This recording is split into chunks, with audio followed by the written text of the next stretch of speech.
Friends, ಎಲ್ಲರಿಗೂ SSLC friend YouTube ಚಾನಲ್ಗೆ ಸ್ವಾಗತ. ಯಾರ್ಯಾರಿನ್ನೂ ನಮ್ಮ ಚಾನಲ್ನ ಸಬ್ಸ್ಕ್ರೈಬ್ ಮಾಡ್ಕೊಂಡಿಲ್ಲ, ಬೇಗ ಬೇಗ ಸಬ್ಸ್ಕ್ರೈಬ್ ಮಾಡ್ಕೊಳ್ಳಿ. ಇನ್ನೊಂದೇನಪ್ಪ ಅಂದರೆ, ವಿಡಿಯೋ ನೋಡಬೇಕಾದ್ರೆ ಪೂರ್ತಿಯಾಗಿ ನೋಡಿ, ಎಲ್ಲೂ ಸ್ಕಿಪ್ ಮಾಡೋಕ್ಕೋಗಬೇಡಿ. ನಾನು ಇಂಪಾರ್ಟೆಂಟ್ ಆಗಿರೋ ಎಕ್ಸಾಮಿಗೆ ಬರೋ ಕ್ವಶನ್ಸು ಮತ್ತು ಯಾವ ರೀತಿ ಓದ್ಕೋಬೇಕು ಅನ್ನೋ ಸಜೆಷನ್ನ ಕೊಡ್ತಾ ಇರ್ತೀನಿ. ಸೊ ವಿಡಿಯೋ ಎಲ್ಲೂ ಸ್ಕಿಪ್ ಮಾಡಬೇಡಿ. ಬನ್ನಿ, ಫಸ್ಟಿಂದ ನಾನಿವಾಗ ಸ್ಕೋರಿಂಗ್ ಪ್ಯಾಕೇಜ್ ಮಾಡ್ತಿದ್ದೀನಿ ಮ್ಯಾಥಮೆಟಿಕ್ಸು. ನೋಡೋಣ ಬನ್ನಿ. ನೋಡಿ, ಇಲ್ಲಿ ಫಸ್ಟು ಪಾಠಗಳಿಂದ ಏನೇನು ಇಂಪಾರ್ಟೆಂಟ್ ಇದೆ ಅನ್ನೋದು ನೋಡೋಣ. ವಾಸ್ತವ ಸಂಖ್ಯೆಗಳಿಂದ ನೋಡಿ 1 or 2 ಮಾರ್ಕಿಗೆ ಬರುತ್ತೆ. ನೋಡ್ಕೊಳ್ಳಿ, ಅಲ್ಲಿ ಏನೇನು ಕೊಟ್ಟಿದ್ದಾರೆ. ದತ್ತ ಸಂಖ್ಯೆಯನ್ನು ಅವಿಭಾಜ್ಯ ಅಪವರ್ತನಗಳ ಗುಣಲಬ್ಧವಾಗಿ ವ್ಯಕ್ತಪಡಿಸುವುದು. ಇನ್ನೊಂದು, ಒಂದು ಅಭಾಗಲಬ್ಧ ಸಂಖ್ಯೆಯನ್ನು ಭಾಗಲಬ್ಧ ಸಂಖ್ಯೆ ಎಂದು ಸಾಧಿಸುವುದು. ನೋಡಿ, ನೆಕ್ಸ್ಟ್ ಬಹುಪದೋಕ್ತಿಗಳು. 3ನೇ ಪಾಠ, 2 ಚರಾಕ್ಷರಗಳುಳ್ಳ ರೇಖಾತ್ಮಕ ಸಮೀಕರಣಗಳ ಜೋಡಿ. ವರ್ಗ ಸಮೀಕರಣಗಳು. ಸಮಾಂತರ ಶ್ರೇಣಿನಲ್ಲಿ ನೋಡಿ, nನೇ ಪದ ಮತ್ತು ಮೊದಲ n ಪದಗಳ ಮೊತ್ತ ಅಂದರೆ SN ಸೂತ್ರ ಹಾಕಿ ಕಂಡುಹಿಡಿಯೋದು. ನೆಕ್ಸ್ಟ್ ತ್ರಿಭುಜಗಳು, ನಿರ್ದೇಶಾಂಕ ರೇಖಾಗಣಿತ, ತ್ರಿಕೋನಮಿತಿಯ ಪ್ರಸ್ತಾವನೆ, ವೃತ್ತಗಳಿಗೆ ಸಂಬಂಧಿಸಿದ ವಿಸ್ತೀರ್ಣಗಳು, ಮೇಲ್ಮೈ ವಿಸ್ತೀರ್ಣಗಳು ಮತ್ತು ಘನಫಲಗಳು, ಸಂಖ್ಯಾಶಾಸ್ತ್ರ, ಸಂಭವನೀಯತೆ. ನೋಡಿ, ಟೋಟಲ್ 40 ಮಾರ್ಕ್ಸ್ ಆಯಿತು. ಅಷ್ಟರಿಂದ ಕಂಪ್ಲೀಟ್ ಆಗುತ್ತೆ. ಇನ್ನೂ ಇದೆ ನಿಮಗೆ, ಕೆಳಗಡೆ ನೋಡ್ತಾ ಹೋಗೋಣ ಬನ್ನಿ. ನೋಡಿ, ವಾಸ್ತವ ಸಂಖ್ಯೆಗಳಲ್ಲಿ ಅಂಕಗಣಿತ ಮೂಲ ಪ್ರಮೇಯ. ಇಷ್ಟು ನೀವು ನೆನ್ಪಿಟ್ಕೊಳ್ಳಿ. ಈ ಪಾಠ ಬಂದ ತಕ್ಷಣ ಇಷ್ಟು ನೆನ್ಪಿಟ್ಕೊಳ್ಳೋದು ಇಂಪಾರ್ಟೆಂಟು. ಸೊ ನಾನಿಲ್ಲಿ ಬರಿತೀನಿ, ನೀವು ಪಾಯಿಂಟ್ ಮಾಡ್ಕೋತೀನಿ ಅಂದರೆ ನಿಮ್ಮ ಒಂದು ನೋಟ್ಬುಕ್ಕಲ್ಲಿ ಪಾಯಿಂಟ್ ಮಾಡ್ಕೋಬೋದು. ಇದನ್ನೆಲ್ಲ ಬರ್ಕೊಳ್ಬೋದು. ಬನ್ನಿ ನೋಡೋಣ.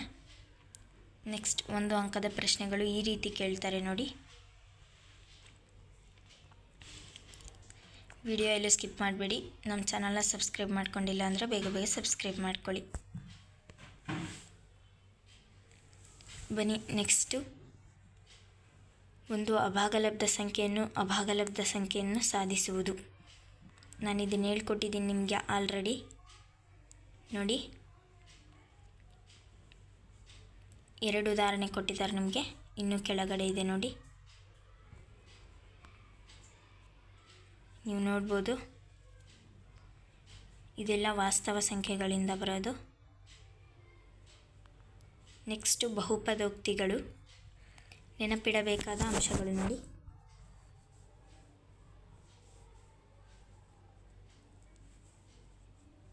ಬನ್ನಿ ನೆಕ್ಸ್ಟ್ ನೋಡೋಣ. 1 ಅಂಕದ ಪ್ರಶ್ನೆಗಳು ನೋಡ್ಕೊಳ್ಳಿ. Next P(x) ಕಂಡುಹಿಡಿಯೋದು. ಶೂನ್ಯತೆಗಳನ್ನು ಚಿತ್ರ ಕೊಟ್ಟಿರ್ತಾರೆ, ನಿಮ್ಗೆ ಈಸಿ ಇದು. ನೆಕ್ಸ್ಟ್ ನೋಡೋಣ. ಆಮೇಲೆ ಇನ್ನೊಂದೇನಪ್ಪ ಅಂದರೆ, ನಿಮಗೆ 3 or 2 ಮಾರ್ಕ್ಸಿಗೆ ಒಂದು ವರ್ಗ ಬಹುಪದೋಕ್ತಿಯ ಶೂನ್ಯತೆಗಳನ್ನು ಕಂಡುಹಿಡಿದು ಅಥವಾ ಶೂನ್ಯತೆಗಳನ್ನು ಕೊಟ್ಟಾಗ ಬಹುಪದೋಕ್ತಿ ಕಂಡುಹಿಡಿಯುವುದು. ನೋಡಿ, ಇಲ್ಲಿ ಕೆಳಗಡೆ ಲೆಕ್ಕ ಕೊಟ್ಬಿಟ್ಟು ನಿಮಗೆ ಯಾವ ರೀತಿ ಮಾಡಬೇಕು ಅನ್ನೋದನ್ನು ತೋರಿಸ್ಕೊಟ್ಟಿದ್ದಾರೆ. ಡೌಟ್ಸ್ ಇದ್ದರೆ ಕಮೆಂಟ್ ಮಾಡಿ, ನಾನು ನಿಮಗೆ ಕ್ಲಿಯರ್ ಮಾಡ್ತೀನಿ. ಬನ್ನಿ ನೆಕ್ಸ್ಟ್ ನೋಡೋಣ. 2 ಚರಾಕ್ಷರಗಳುಳ್ಳ ರೇಖಾತ್ಮಕ ಸಮೀಕರಣಗಳ ಜೋಡಿ. ಇದರಿಂದ ನೋಡಿ, ನೀವು ಇಷ್ಟು ಫುಲ್ ಚಾರ್ಟ್ನ ನೆನ್ಪಿಟ್ಕೊಳ್ಳಿ. ಈ ಒಂದನ್ನು, ಇದು ಸಾಮಾನ್ಯ ರೂಪ ನೋಡಿ, ಇದು ಸಾಮಾನ್ಯ ರೂಪ. ಆಮೇಲೆ ಅನುಪಾತಗಳ ಹೋಲಿಕೆ. ನಿಮಗೆ ಇದನ್ನು ಕೇಳ್ತಾರೆ, ಛೇದಿಸುತ್ತವೆ, ಐಕ್ಯಗೊಳ್ಳುತ್ತವೆ, ಸಮಾಂತರವಾಗಿರುತ್ತವೆ, ಅಥವಾ ಇದನ್ನು ಕೇಳ್ತಾರೆ ನೋಡಿ. ಇದು ಮತ್ತು ಇದನ್ನು ಫುಲ್ ಕೇಳ್ತಾರೆ. ಇದೆರಡು ಇಂಪಾರ್ಟೆಂಟ್. ಲಾಸ್ಟ್ ಕೇಳಲ್ಲ ನಿಮಗೆ ಇದನ್ನು ನೋಡಿ. ಸಮೀಕರಣಗಳ ಸ್ಥಿರತೆ ಅದು ಯಾವುದು ಕೇಳಲ್ಲ. ಬನ್ನಿ ನೆಕ್ಸ್ಟ್ ನೋಡೋಣ. ವರ್ಜಿಸುವ ವಿಧಾನ ಗೊತ್ತು ನಿಮಗೆ. ನಾನು ಹೋದ ಸರಿ ಮಾಡೆಲ್ ಪೇಪರ್ ಮಾಡಬೇಕಾದ್ರೆ ಲೆಕ್ಕನ ಈಸಿಯಾಗಿ ಮಾಡೋದನ್ನು ಹೇಳ್ಕೊಟ್ಟಿದ್ದೀನಿ. ನೋಡ್ಕೊಳ್ಳಿ, ಇಲ್ಲೂ ಕೂಡ ಕೊಟ್ಟಿದ್ದಾರೆ ಲೆಕ್ಕನ. ಈಸಿಯಾಗಿ ಮಾಡ್ಬೋದು. 2 ಅಂಕ ಆರಾಮಾಗಿ ಗಳಿಸ್ಬೋದು. ನೆಕ್ಸ್ಟು ನಕ್ಷಾ ವಿಧಾನ. ನಕ್ಷೆನೂ ನಿಮ್ಗೆ ಹೇಳ್ಕೊಟ್ಟಿದ್ದೀನಿ ನಾನೀಗ ಆಲ್ರೆಡಿ. ಯಾರ್ಯಾರು ನಮ್ಮ ವಿಡಿಯೋ ನೋಡಿಲ್ಲ ಬೇಗ ಹೋಗಿ ನಮ್ಮ ಚಾನಲ್ನ ವಿಸಿಟ್ ಮಾಡಿ ನೋಡಿ. ಬನ್ನಿ ನೆಕ್ಸ್ಟ್ ನೋಡೋಣ. ನೋಡಿ ನೆಕ್ಸ್ಟು ನಕ್ಷಾ ವಿಧಾನನೇ ಕೊಟ್ಟಿದ್ದಾರೆ. ನಕ್ಷೆ ಎಲ್ಲ ನಿಮ್ಗೆ ಹೇಳ್ಕೊಟ್ಟಿದ್ದೀನಿ. ನೆಕ್ಸ್ಟು ವರ್ಗ ಸಮೀಕರಣದಲ್ಲಿ ನೆನಪಿಡಬೇಕಾದ ಅಂಶಗಳು ನೋಡ್ಕೊಳ್ಳಿ. ಆಮೇಲೆ ಅಪವರ್ತನ ವಿಧಾನದಿಂದ ವರ್ಗ ಸಮೀಕರಣ ಬಿಡಿಸುವುದು. ನೋಡಿ ಈಸಿಯಾಗಿದೆ ಲೆಕ್ಕಗಳು. ಅವ್ರು ನಿಮಗೆ ಯಾವ ರೀತಿ ಮಾಡೋದನ್ನು ಸಹ ತೋರಿಸಿದ್ದಾರೆ. ಸೊ ನಿಮಗೆ ಈಸಿ ಆಗುತ್ತೆ. ಶೋಧಕದ ಬೆಲೆ ಕಂಡು ಹಿಡಿದು ವರ್ಗ ಸಮೀಕರಣದ ಮೂಲಗಳ ಸ್ವಭಾವ. ನೋಡಿ ನಾನು ಆವಾಗಲೇ ಹೇಳಿದೆ ಅದನ್ನು ನೆನಪಿಟ್ಕೊಳ್ಳಿ ಅಂತ. ಬಿಕಾಸ್ ಈ ಥರ ಇದ್ದಾಗ ನಿಮಗೆ ಯೂಸ್ ಆಗುತ್ತೆ. ಸೊ ನೆನಪಲ್ಲಿಡಬೇಕಾದ ಅಂಶಗಳು ಅದನ್ನು ಯಾವತ್ತೂ ಅಷ್ಟೇ ನೆನಪಿಟ್ಕೊಳ್ಳಿ. ಬನ್ನಿ ನೆಕ್ಸ್ಟ್ ನೋಡೋಣ. ಸಮಾಂತರ ಶ್ರೇಣಿಗಳಿದೆ ನೋಡಿ. ನೆನಪಿಡಬೇಕಾದ ಅಂಶಗಳು ನೋಡ್ಕೊಳ್ಳಿ. ಇದರಲ್ಲಿ ನಿಮಗೆ 2 ಸೂತ್ರ ಇಂಪಾರ್ಟೆಂಟ್. ಇದು ಮತ್ತು ಇದೆರಡು ಇಂಪಾರ್ಟೆಂಟು. ಇದ್ಯಾವುದು ಮರಿ ಹಾಕ್ಕೋಬೇಡಿ. ಬಿಕಾಸ್ ಇದು ಎನ್ನನೇ ಪದ ಕಂಡುಹಿಡಿಯೋದು, ಇದು ಎನ್ ಪದಗಳ ಮೊತ್ತ ಕಂಡುಹಿಡಿಯೋದು. ಎರಡು ಕನ್ಫ್ಯೂಸ್ ಆಗೋಕ್ಕೋಗ್ಬೇಡಿ, ಆರಾಮಾಗಿ ಬರಿಬೋದು. ಬನ್ನಿ ನೆಕ್ಸ್ಟ್ ನೋಡೋಣ. ನೋಡಿ ಕೆಳಗಡೆ ಕೊಟ್ಟಿದ್ದಾರೆ. ಆಮೇಲೆ ಎನ್ ಪದಗಳ ಮೊತ್ತ ಕಂಡುಹಿಡಿಯೋದನ್ನು ಸಹ ಕೊಟ್ಟಿದ್ದಾರೆ, ನೋಡ್ತಿರ್ಬೋದು ನೀವು. ನೆಕ್ಸ್ಟು ತ್ರಿಭುಜಗಳು. ತೇಲ್ಸ್ ಪ್ರಮೇಯದ ವಿಲೋಮ. ನೋಡಿ ತೇಲ್ಸ್ ಪ್ರಮೇಯ ಕಲ್ತ್ಕೊಂಡಿರಿ, ಇದು ತುಂಬ ಇಂಪಾರ್ಟೆಂಟ್.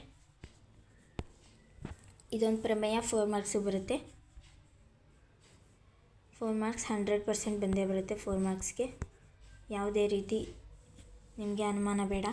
ತೇಲ್ಸ್ ಪ್ರಮೇಯ ನೆನ್ಪಿಟ್ಕೊಳ್ಳಿ ಸಾಕು ಈ ಪಾಠದಲ್ಲಿ. ಬನ್ನಿ ನೆಕ್ಸ್ಟ್ ನೋಡೋಣ. ನಿರ್ದೇಶಾಂಕ ರೇಖಾಗಣಿತ. ನೋಡಿ ಇದರಲ್ಲಿ ಈ 4 ಸೂತ್ರಗಳೇನಿದೆ ಇದು ತುಂಬ ಇಂಪಾರ್ಟೆಂಟ್. ನಿಮಗೆ 4 ಸೂತ್ರದಲ್ಲಿನೂ 2 ಮಾರ್ಕ್ಗೆ ಪ್ರಶ್ನೆಗಳು ಬಂದೇ ಬರುತ್ತೆ. ಒಂದು ಮಿಸ್ ಆದ್ರೂ ಇನ್ನೊಂದರಿಂದ ಪಕ್ಕಾ ಬಂದೇ ಬರುತ್ತೆ. ಸೊ ಈ 4 ಸೂತ್ರಗಳನ್ನು ಕಲಿತ್ರೆ ನಿಮಗೆ 2 ಮಾರ್ಕ್ಸ್ ಅಥವಾ 4 ಮಾರ್ಕ್ಸ್ ಪಕ್ಕಾ ಬರುತ್ತೆ. ನೋಡಿ ನೀವು ಕಲಿತೀನಿ ಅಂದರೆ ಕಲೀರಿ, ಇಲ್ಲ ಬೇಡ ನಾನು ಈ ಪಾಠನ ಸ್ಕಿಪ್ ಮಾಡ್ತೀನಿ ಅಂದರೆ ಮಾಡಿ. ಬಟ್ ತ್ರಿಭುಜಗಳಿಗಿಂತ ಈ ಪಾಠ ತುಂಬ ಈಸಿ. ತ್ರಿಭುಜಗಳಲ್ಲಿ ತೇಲ್ಸ್ ಪ್ರಮೇಯ ಒಂದೇ ಕಲೀರಿ, ಅಷ್ಟೇ ಬರೋದು. ನಮ್ಮ ಚಾನಲ್ನ ಸಬ್ಸ್ಕ್ರೈಬ್ ಮಾಡ್ಕೊಂಡಿಲ್ಲ ಅಂದರೆ ಬೇಗ ಮಾಡ್ಕೊಳ್ಳಿ. ವಿಡಿಯೋ ಸ್ಕಿಪ್ ಮಾಡಿಬಿಡಿ. ತ್ರಿಕೋನಮಿತಿಯ ಪ್ರಸ್ತಾವನೆ. ನೋಡಿ ಇದು ಸ್ವಲ್ಪ ಪಾಠ ಕಷ್ಟ ಇದೆ, ನೀವು ಇದನ್ನು ಕಲ್ತ್ಕೊಳ್ಳಿ, ಈ ಚಾರ್ಟ್ನ ಸಾಕು ನಿಮಗಿಷ್ಟೇ.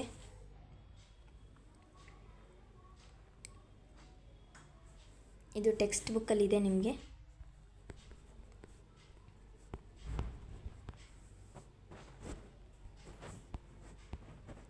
ಬನ್ನಿ ನೆಕ್ಸ್ಟ್ ನೋಡೋಣ. ಇದರಲ್ಲೂ ಅಷ್ಟೇ ಲೆಕ್ಕಗಳು ಯಾವ ರೀತಿ ಮಾಡಬೇಕು ಅನ್ನೋದನ್ನು ತೋರಿಸಿದ್ದಾರೆ. ನೆಕ್ಸ್ಟು ವೃತ್ತಗಳಲ್ಲಿ 2 ಪ್ರಮೇಯ ನೆನ್ಪಿಟ್ಕೊಳ್ಳಿ. ಈ ಪ್ರಮೇಯ ಆಮೇಲೆ ಈ ಪ್ರಮೇಯ 10.1, ಪ್ರಮೇಯ 10.2.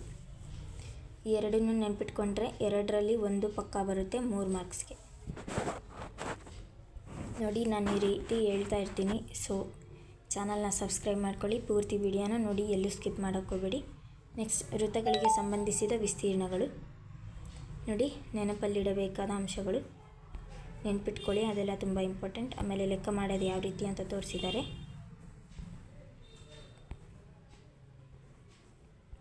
ಆಮೇಲೆ ಸಂಖ್ಯಾಶಾಸ್ತ್ರ.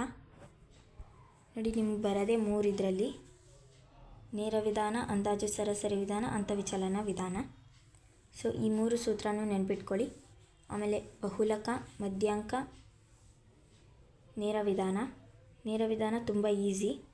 ನೋಡಿ ಇದು ನೇರ ವಿಧಾನ, ಮಧ್ಯಾಂಕ, ಬಹುಲಕ. ಈ 3ನೂ ನೆನ್ಪಿಟ್ಕೊಂಡ್ರೆ ನಿಮಗೆ 3 ಮಾರ್ಕ್ಸ್ ಪಕ್ಕಾ ಬರುತ್ತೆ. ಸೊ ನೇರ ವಿಧಾನ ಲೆಕ್ಕ ಕೊಡ್ತಾರೆ, ಅಥವಾ ಬಹುಲಕ ಕೊಡ್ತಾರೆ, ಅಥವಾ ಮಧ್ಯಾಂಕ ಕೊಡ್ತಾರೆ. ಈ 3ರಲ್ಲಿ ಒಂದು ಲೆಕ್ಕ ಇದ್ದೇ ಇರುತ್ತೆ. ಸೊ ಅದು ಆಪ್ಷನ್ ಕೊಟ್ಟಿರ್ತಾರೆ ನಿಮಗೆ, ಬಹುಲಕ ನೇರ ವಿಧಾನ ಅಥವಾ ಮಧ್ಯಾಂಕ ಬಹುಲಕ, ಈ ಥರ ಆಪ್ಷನ್ ಕೊಡ್ತಾರೆ. ಸೊ ನೀವು ಆಲ್ಮೋಸ್ಟ್ ಆಲ್ 3 ಲೆಕ್ಕಗಳನ್ನ ಕಲ್ತಿದ್ರೆ ಬೆಸ್ಟು. ಸೊ ನೋಡ್ಕೊಳ್ಳಿ. ಬನ್ನಿ ಲೆಕ್ಕಗಳು ಇಲ್ಲಿ ಕೆಳಗಡೆ ಇದೆ ನೋಡಿ, ಈಸಿಯಾಗಿ ಮಾಡ್ಬೋದು.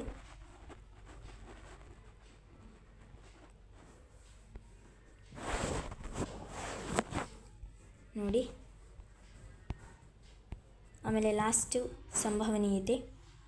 ಸಂಭವನೀಯತೆಯಲ್ಲಿ ತುಂಬ ಈಸಿ ಇದೆ, 2 ಮಾರ್ಕಿಗೆ ಕೊಡೋದು. ಈ ಪಾಠ ನಿಮಗೆ ಪೂರ್ತಿ ಬರೋದು 2 ಮಾರ್ಕಿಗೆ ಎಕ್ಸಾಮಲ್ಲಿ. ಇದನ್ನು ಬೇಕಿದ್ರೆ ನೀವು ಸ್ಕಿಪ್ ಮಾಡ್ಬೋದು.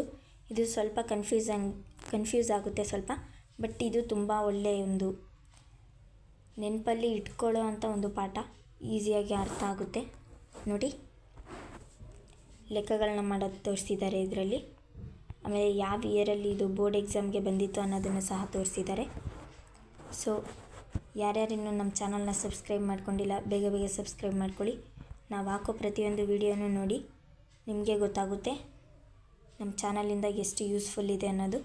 So thank you so much for watching. ಯಾರ್ಯಾರಿನ್ನೂ ನಮ್ಮ ಚಾನಲ್ನ ಸಬ್ಸ್ಕ್ರೈಬ್ ಮಾಡ್ಕೊಂಡಿಲ್ಲ, ಬೇಗ ಬೇಗ ಸಬ್ಸ್ಕ್ರೈಬ್ ಮಾಡ್ಕೊಳ್ಳಿ.